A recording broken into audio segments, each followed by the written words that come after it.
Okay, I have 6:30, so we'll go ahead and call this meeting to order. This is the November 14th, 2022 meeting of the Merrimack Conservation Commission. We have no public hearings scheduled. I know Cindy and Gina and Eric won't be here tonight. Mike Drone, would you, as a voting member for Cindy? And Dave, would you do the same for Eric? Mhm. All right, if there's not an objection, since we only have one new business item that actually has a person here to speak to it, if there's no objection, we're gonna go ahead and move him to the front of new business. Please. Seeing no objection, then, if you would, sir, come on up and state your name, state your name for the record.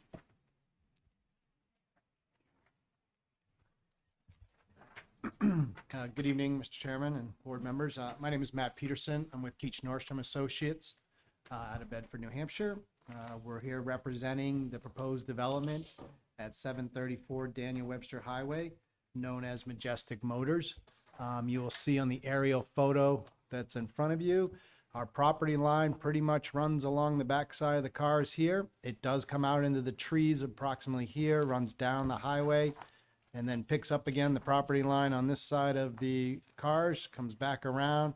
There is a little bit of trees in the middle here where the grade changes up. His property comes out in front and then comes around next to the automotive business here and comes up and back around.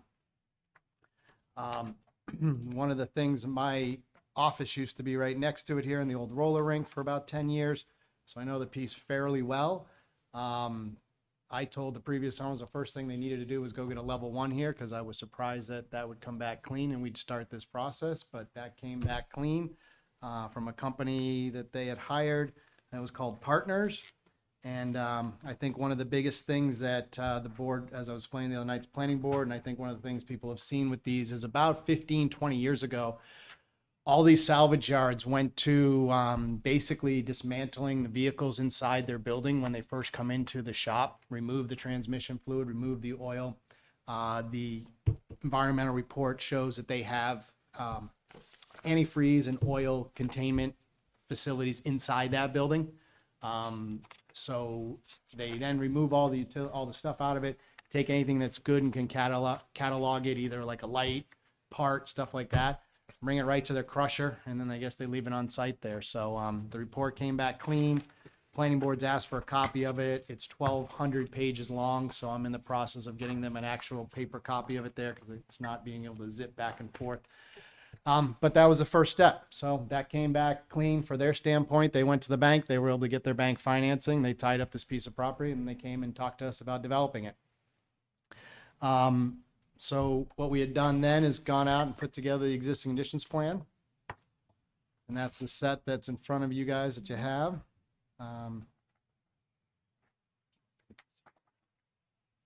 So the existing conditions plan, whoops.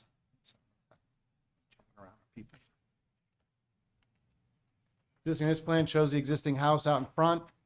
Another use for his Majestic Motors, and then this is kind of his main office back in here. Then obviously the rest of the land is used as we shown in the aerial photo that was there. I put together our erosion control removals plan. As comments here, you know, one of the things, number one, is putting a use on here. I mean, the big thing out there right now is these Amazon last mile distribution type facilities. About 3 weeks ago, Amazon pulled their plug on a bunch of them in New Hampshire. One in Raymond, they walked away from the one in Hudson that was at that golf course that was fought for a while there the last year and a half. So I'm not sure what they're doing, but we have an end user on this one here that's looking for the same type of facilities and type of uses that generates. Most of this is automated type stuff, so not heavy employees or parking. We are actually working with the planning board on our concept to reduce about half the required parking spaces. We do not need them. So I'm in the process. We got review comments last week from staff and from outside review. I'm in the process of taking care of those and getting those back to the town.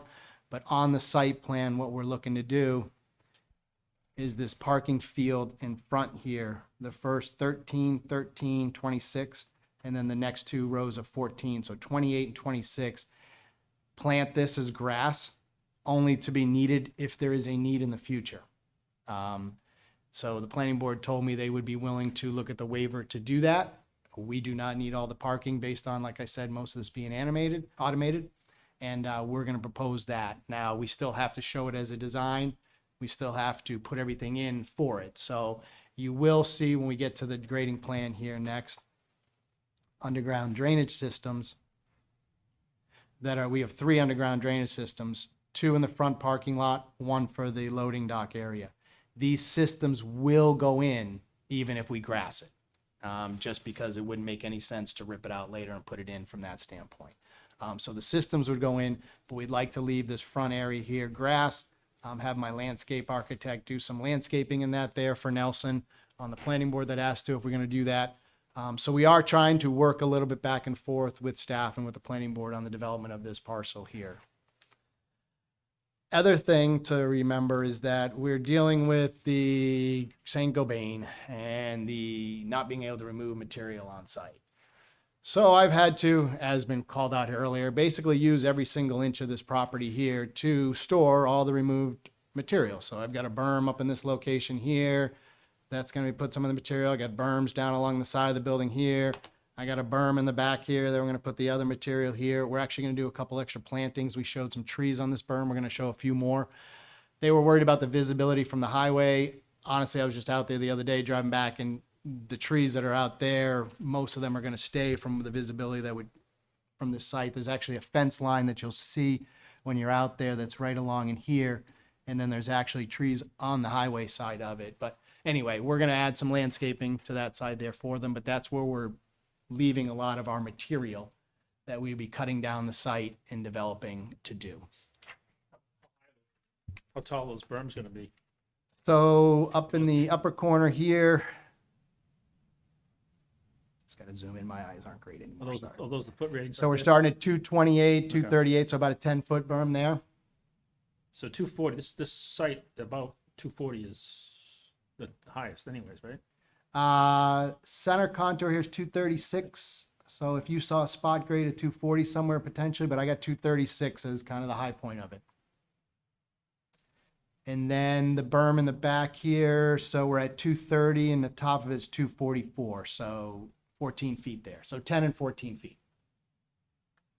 And then drops off back to the highway to the side. So if the top of the berm here at 244, my building's at 228.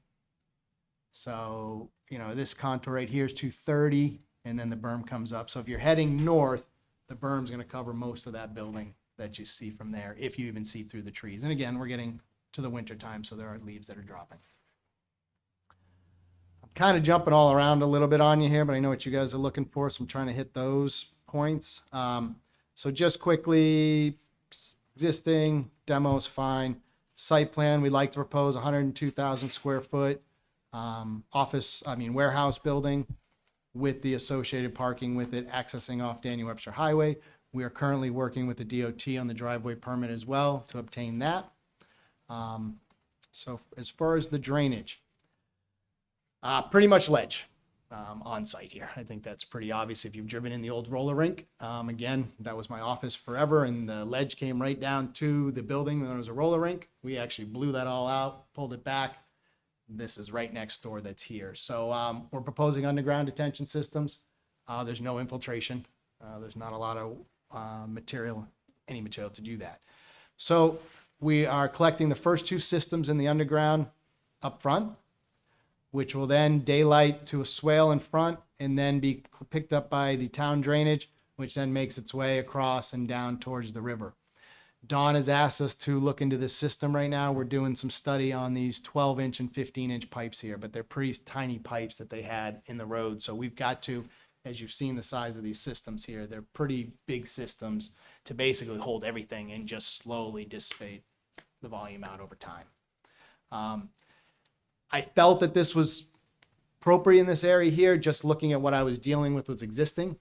Again, I was dealing at a lot of cars that are basically out there, pervious, pavement, that kind of stuff's there.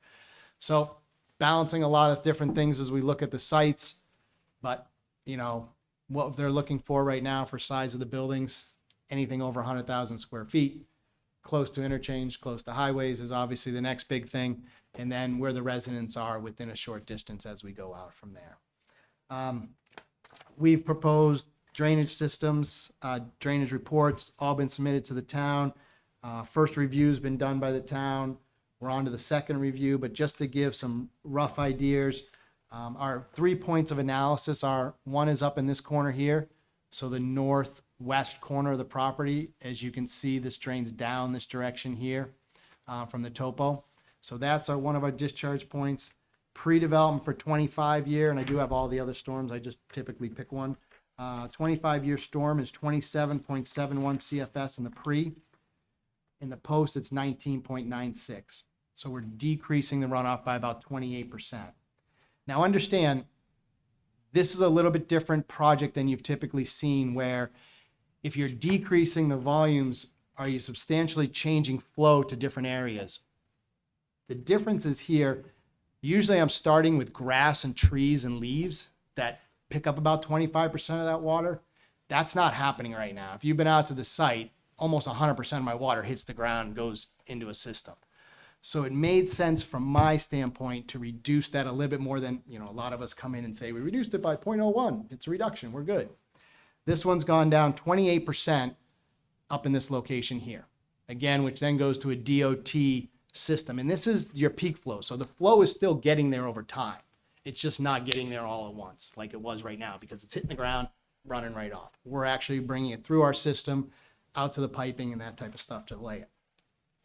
The southerly property line did not have, this is right here. This goes to the abutting property. Just to give you an idea of what that looks like from their side. So this would be looking, and this row of trees is all staying on their property. So this would be looking from the parking lot of the residential to our site, which will be behind these trees here. That's Maple Ridge. Yes. Yes, that is Maple Ridge. You can see on the existing conditions plan, just so you see here's the existing tree line right down here. I do impact it a little bit right here. The picture I just showed you was right here. So again, most of the trees are all off of our property at this point here.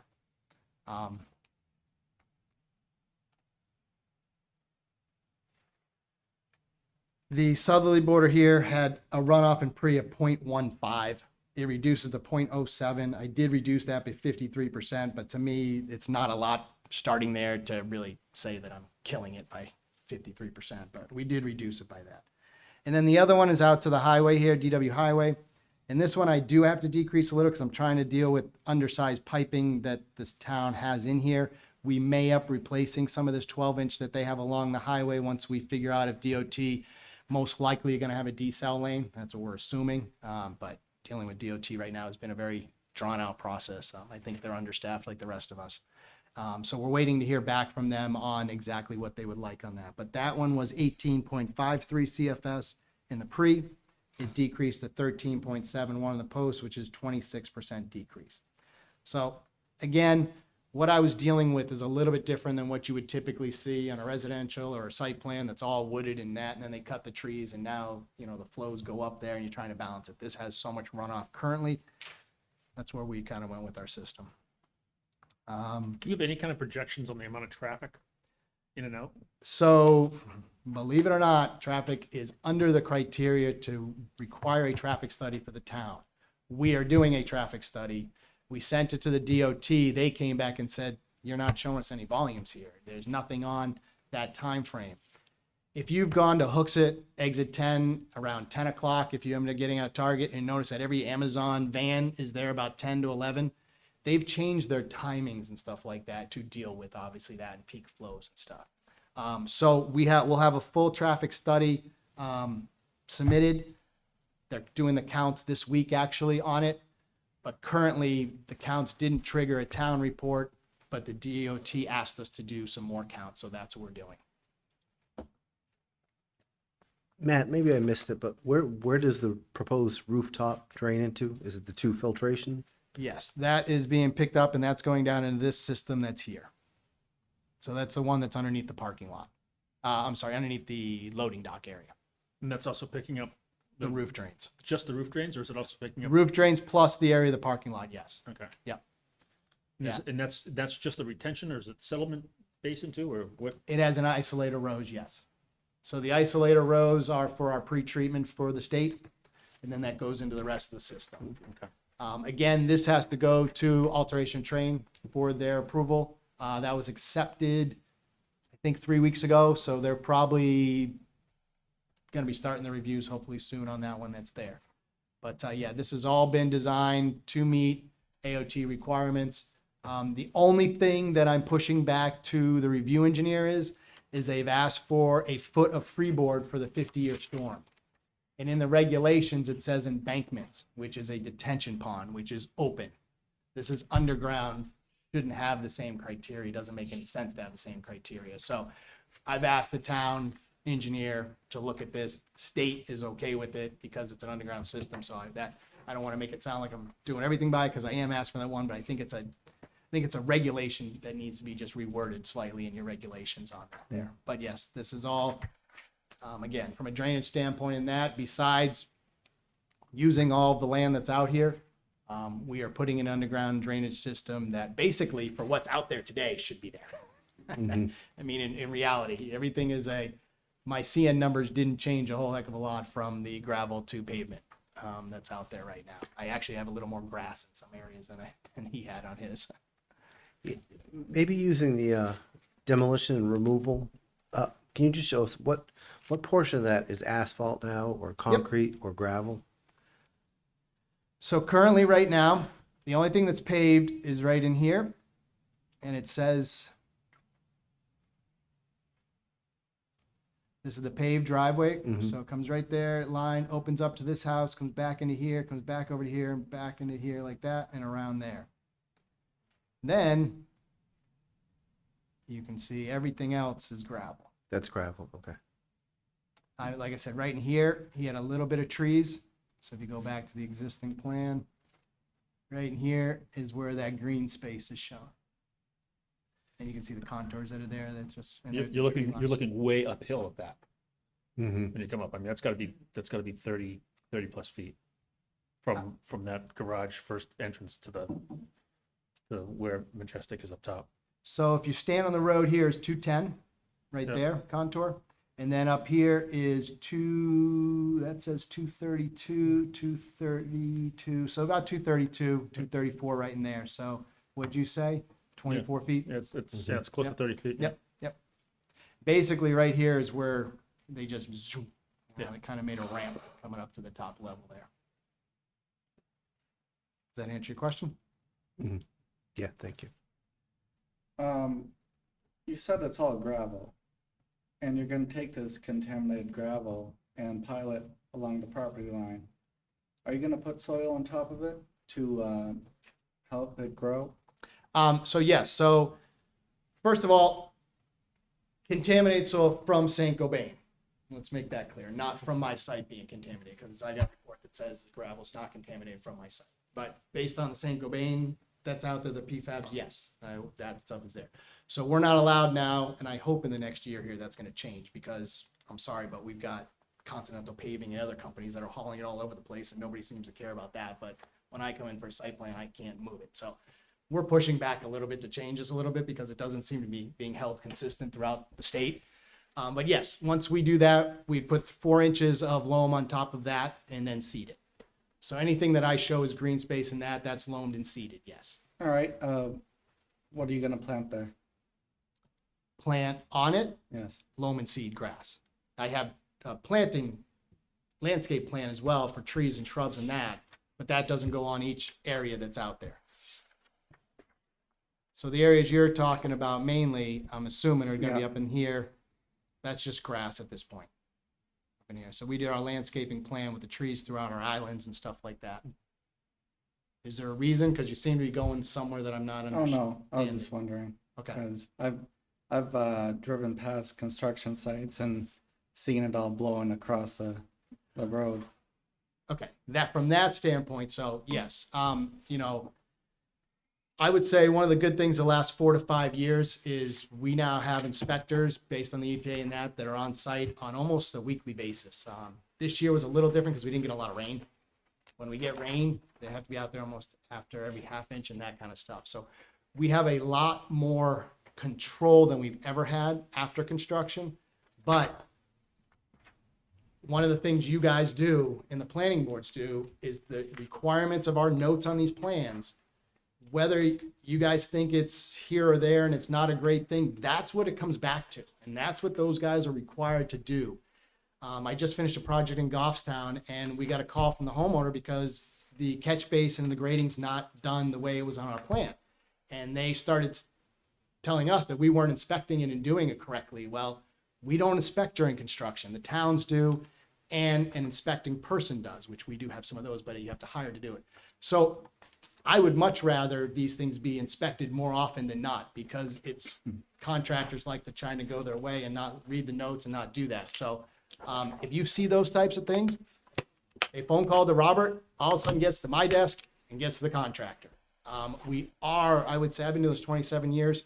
I would say the last 10 years are definitely, the most help with everybody to make sure. Now, do we still have contractors that are, yeah, I still got bad contractors. There's no certificate that they have to go get to prove that they can put in a site plan and a road correctly, so that's where we go back and forth. But having these as buttoned up as we can so that they can point to it and say, hey, you can't get your CO. This isn't right. You can't go to this next step. That isn't on the plan.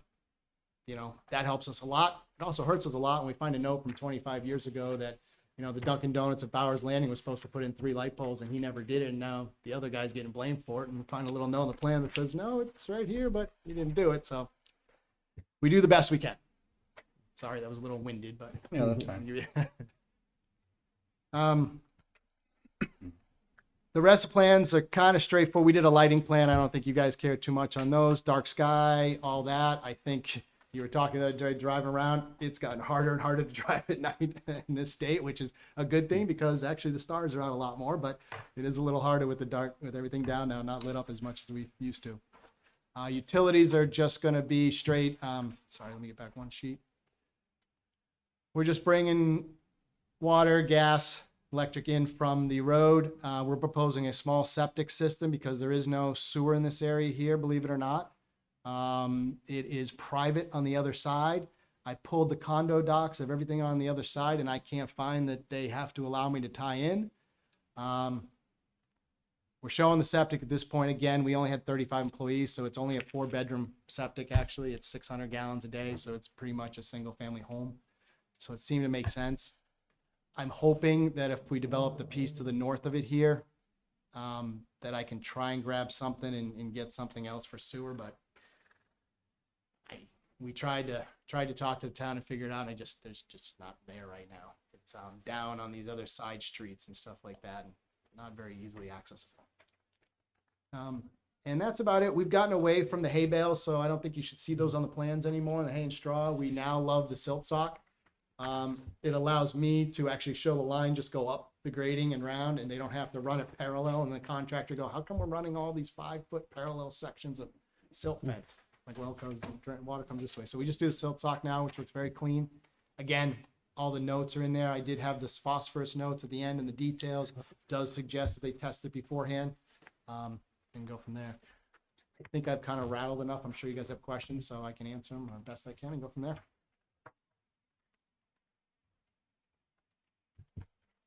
And I did look over you spoke to him. We did get electronic copies of the pre and post development runoff plans.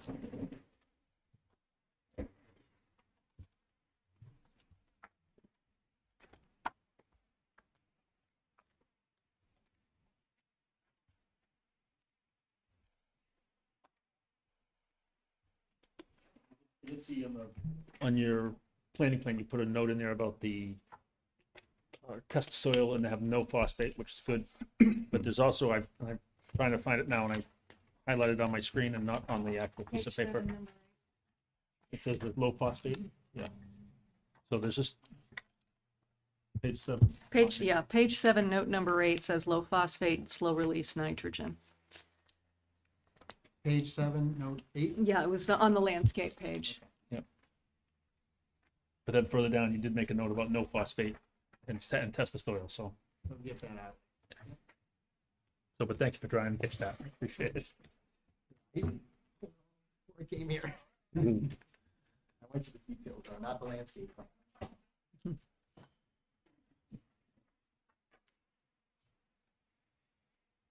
Yeah, are the silt socks gonna be removed, or are they, Yes, all right, so they're not just gonna be cut open and, I would like them removed. okay. That's what we tried to get done. Yeah. People leave the silt fence for, 15 years.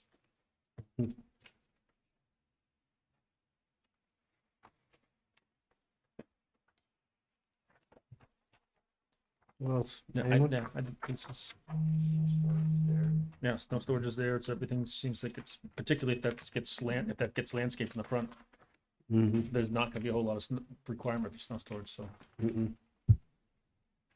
Do you have an idea when they're going to get back to you about that front half of the parking field? So I am proposing it as grass when I submit on Thursday, Friday this week. Okay. I have a planning board with them on December 20th. So if you guys made a statement that we would support that, that would go along. But I'm already showing it that way. Okay. Yep. Yeah, that's easy for us to do. Mhm. You said December 20th? Yeah, I'm supposed to be on tomorrow night, but I haven't even gotten comments back. So I'm going to request to December 20th if they'll let me. That's what I'll ask.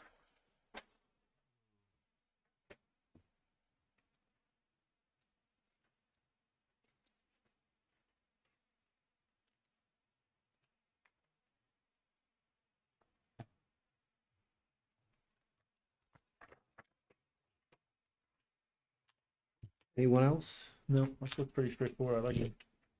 I'm surprised, I will have to admit, I'm surprised your level one came back clean. You are not the first. Yeah, You're not the only one. I'm floored. Like I said, I did the Hebert's salvage yard in Goffstown about 98, 99, and that's when they were turning to the environmental type Yeah. stuff where they built a building to actually remove everything before it went outside. I think that obviously did a Yeah. lot for the state.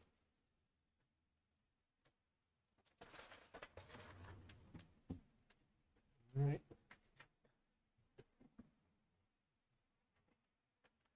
All right, well, we'll put together a note for the planning board, let them know we had no concerns. Thank you very much. Great, Thank you. thank you, Matt. Thanks for letting me go first.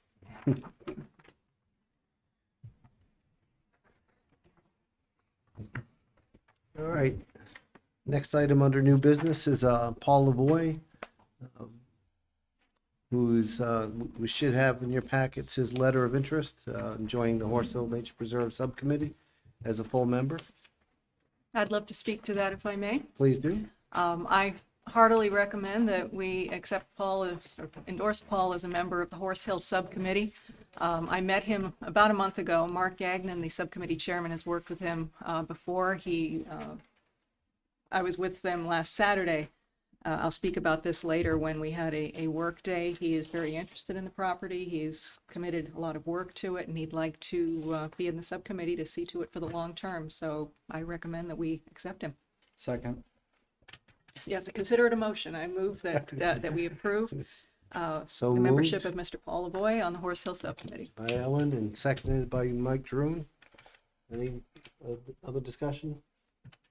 No? No, All right. Paul's been involved with this for a long time. I think most of us know His him. name's been, Yeah. kicked around for a long time, so I'm glad he's gonna be joining. Mhm. Fantastic. All right, all in favor? Motion carries 7-0. Thank you very much.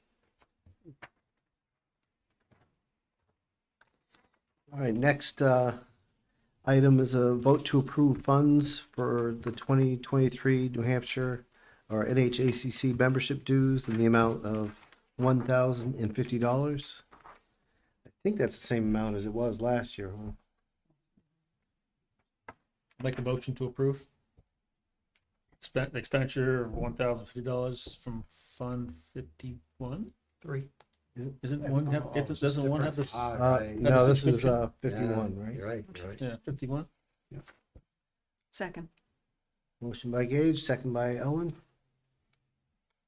There was information in your packet. I think we're all pretty familiar with what they do for us. Anyone feel like we need to discuss that further? No? Okay, all in favor? 7, motion carries 7-0.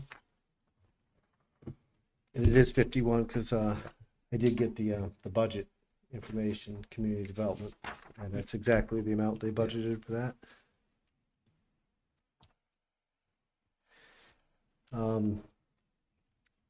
Next one is Eversource, upcoming Eversource work, and I do have some details on that.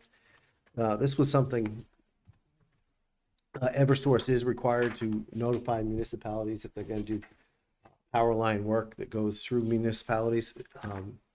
And we were notified because it does impact wetlands. However, it's H123 transmission lines, which stretch from Litchfield into Merrimack. It begins up near the Reed's Ferry substation and goes south. I think this was in the packet. You all had an opportunity to see this. I corresponded with the person in charge of it, with Eversource, and she confirmed that the work is going to be done in March of 2023. She also confirmed that none of the wetlands that are impacted are actually in Merrimack. Those are in Litchfield. And generally, I mean, this work has to happen anyhow. They do things. We've influenced timing and so forth before just to protect vulnerable species or whatever. But in this case, it doesn't impact wetlands. So I think we probably, I don't know, I don't even know if it goes near any areas that subcommittees would need to know about. Probably doesn't. If it did, that would be something we'd want to make them aware of, just so the first time they see construction happening in the power line. When are they doing it? March 2023. I don't know if it'll conclude March. That's when the work will begin. They're usually pretty quick with these. But, We should probably put a reminder in the file that we can just notify the subcommittees, because people talk, they see cars or whatever, even just accessing and then people walking through, it's just right. makes it easy Make 'em for us aware. to, you know. Have we done that in the police past? Yeah, we literally just ex officios, just bring it to your next meeting, Okay. because, or, you know, typically they have emails for all the subcommittee Mhm. members, and Make them aware. yeah, just make them aware, because stops, you know, one or two of the phone calls to the police that there's someone Mhm. driving in there or whatever, so. Good point. All right. Next one is an opportunity to serve on the Lower Merrimack River. Notes on this. Local Advisory Committee. This memo also went out. The first paragraph. Did anyone have a chance to see this? First paragraph pretty much talks about the program and its history. We do have 2 members, or 2 residents from Merrimack that already serve on that. I was looking at that. Who are those people? I've never heard of I them. don't know either. George May is May. with the Sauhegan River. I used to work with him for monitoring the Sauhegan. He's just handed that volunteer job off to someone else. And Nelson Disco, I've known for many years. He's been on the planning board since, I think, forever. Town Center Committee, Okay. longtime resident. In paragraph 4, it talks about the duties and responsibilities. It's not us who appoints these members to this. Recommendations would come through the town council, and I think that's actually on their agenda for this Thursday. But this was addressed to us, so I just want to make sure all of you are informed of this. So the nomination would come from what, the town council? If anyone's interested, we should get them in touch with Andy. They just write a letter of intent, send it to Becky, Okay, and then Paul will put it before the town council. perfect. Thank you. I think that's all of our new business items. So we can move on to other business. First item we have there is an update on the Wildcat Falls Bridge rebuild project. So that bridge was completed in October. It was a good effort, a lot of volunteers in the subcommittee, and we especially want to thank the Michael Laverne Memorial Foundation. They had volunteers out, and they have a special tie to that property that we all know about. It went well. We were able to recycle some of the materials from that bridge also. So I just wanted to say thanks to the volunteers and to Michael Laverne Memorial Foundation. It's fantastic. I think photos circulated of that. What a nice looking bridge that is. The new one and the rebuilt one over on Greater Woods, right? Yeah, there's A got recycled lot of the materials were Yeah. were repurposed, so they were carried out of the woods and carried back into the woods, and they rehabbed a bridge in need of rehab at Greater Woods. So thanks, Mike, for talking to us about that. The NRPC mapping project, so that is moving forward. We've we voted, we approved the funds for that. And that part has been taken care of. They've already started with a lot of the refresh portion of the work. Mike Druin agreed to meet their person down there to do some of the GPSing. There's very little actual on the ground GPSing that has to happen. Sklar will need that. If we know of other areas where a trail may have moved or new trail created, those are items we probably want to, just shoot me an email Okay, I'll do individually. that because we are concerned with one in Horse Hill. Okay. If you just email me individually with those items, I'll put them together and make sure NRPC has them. Tentatively, you're planning on meeting the person on Wednesday, but the weather doesn't look cooperative for Wednesday. So either way, they have your contact information. Are there any other questions about the NRPC? Are we mapping that, I don't remember the name of that chapter. Yeah. Does that get mapped or not? We never finished the waiver process with those two homeowners. But we technically can't put it on our map until I guess we have that waiver, so we can pick that back up again. Okay. I was just wondering. Yeah. I think we have it mapped, it's just not on. On the It's up. On. I had put on here feedback about the LSIP walk. Eric wasn't able to be here tonight. Mainly, I put it on here just to see if he needed additional information from us. I don't think he does. I think, Ellen, you worked with him to track down any information requirements he had. Yeah, we'll get to the minutes later, but yeah, I asked him if there was anything I needed to do. It was nothing. He's going to submit the actual form to LSIP. Fantastic. He's done it the last couple times, I believe. So Yeah. I think more so than anyone, it's got the best. I beat think on he how does, to- too. How to have it done, so. Feedback from the NHACC conference. was Mostly, I that? want to thank the town for sending me, because I think that conference is excellent for anyone like me who does not know nearly as much as the rest of you about some of the ins and outs of like reading a wetlands plan. 2 hours is hardly enough to learn everything about it, but being immersed in it for a while was a big help. And I very much appreciated the time. There was a very good turnout. It was the first in-person conference since before COVID. And there were about 150 people from all over the state. And it was good to talk to someone from Nashua who had common river interests with us. And really the conversations were even more valuable than the expo. The conversations are what really helped. Which sessions did you go to? I went to Moosewood Ecological had one, and I know that they've done some reports for us in the past because I've seen the written results, but basically about learning about where the resources are, not just the GIS maps, but there's really a lot of public information that I didn't know about to look at a piece of land, find out about the soils, about the water, where the aquifers are.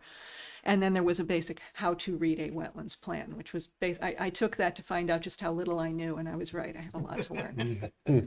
But thank you very much for the opportunity to attend. Oh, thanks for going. And as I'm glad that we agreed to pay the membership dues. They used to send stuff just to me. I've tried to change that so that you all get it at the Conservation Commission email. Be aware that they have monthly online lunch and learns. If you see a topic that interests you, jump in because we are already members. Is everyone getting those emails? Yeah. Okay.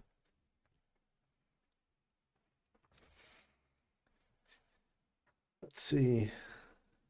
Subcommittee updates, and I'm sorry, Ellen, I meant to put your name there, but I put Eric's again. That's okay. Horse Hill Subcommittee got together for a work day last Saturday. Many thanks to NEMBA. It was a team of 6 plus me. I was mostly there to take pictures and learn how to use tools because there was a lot of heavy lifting that I did not know how to do. I'm learning about that.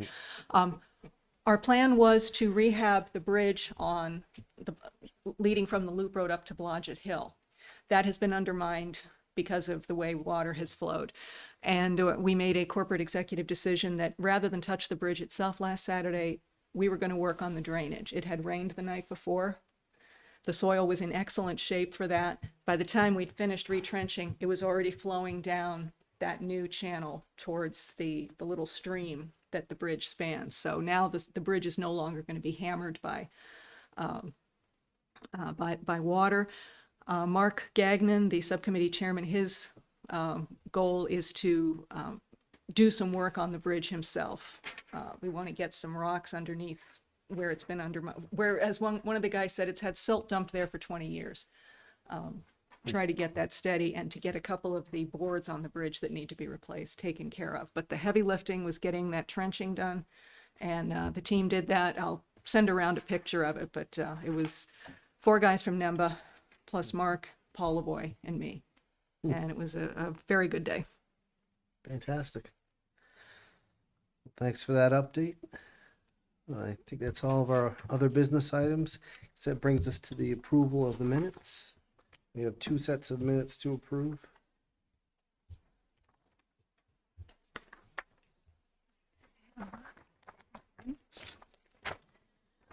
I move that we accept the minutes of the October 24th meeting with the following amendments, and I have none to offer myself.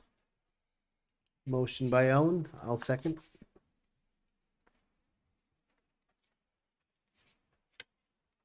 I don't have any comments. I don't either. Anyone? Comments going once, twice? All right, all in favor of approving the minutes? Motion carries 7-0. It's the second set of minutes. I move that we approve the minutes from the annual LSIP site walk at Wasserman from October 29th with the following amendments, and I have none to offer. Motion by Ellen, seconded by I'll second it, Gage. Yes. and Mike can rip into it. Yeah. Line 9, in the Matthew Thornton room, should that read Wasserman? It certainly should. Wow, wow. Oh, great. Thank you. Awesome. Anyone else? Anything? It's the trouble with boilerplate language. All right. Rip right over the top. Motion to approve the minutes as amended. All in favor? Motion carries 6-0.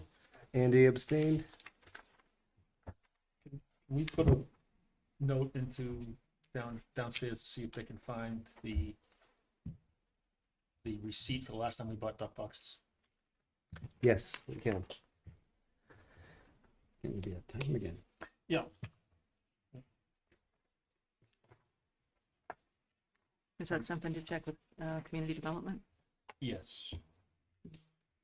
All We right. purchased, I believe Matt purchased them last time. I want to say I'll be back. Well, I think that brings us through our entire agenda. We didn't clips last week's. Want to go back? Yeah. So just looking over my town council packet for this Thursday, we will be taking up the nominations for the Lower Merrimack River Authority. There's actually a nomination form. And so if anybody is interested after Thursday, when we take it up with the town council, I imagine if you reach out to the town manager's office, you can get a copy of that nomination form, or any one of your town councilors will have a copy of it is, as well. is the appointment going to be done Thursday, or you? No, we'll just be advertising it? advertising it Thursday, but there is an actual nomination form, so. When will the appointment be done, you know? I don't, I'm assuming Paul's gonna wait until he gets some nominations, and then he'll probably present to the, All right, perfect. I Thank you. think we all got this. Didn't we all get this in our packet? Yes. should have. If you, in the digital packet, there actually a link to that nomination form. Is that second to the. Okay.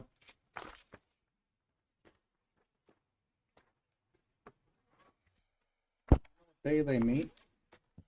I looked up the website and it's all minutes from 2 years ago. Did it say in there? I don't know. All right.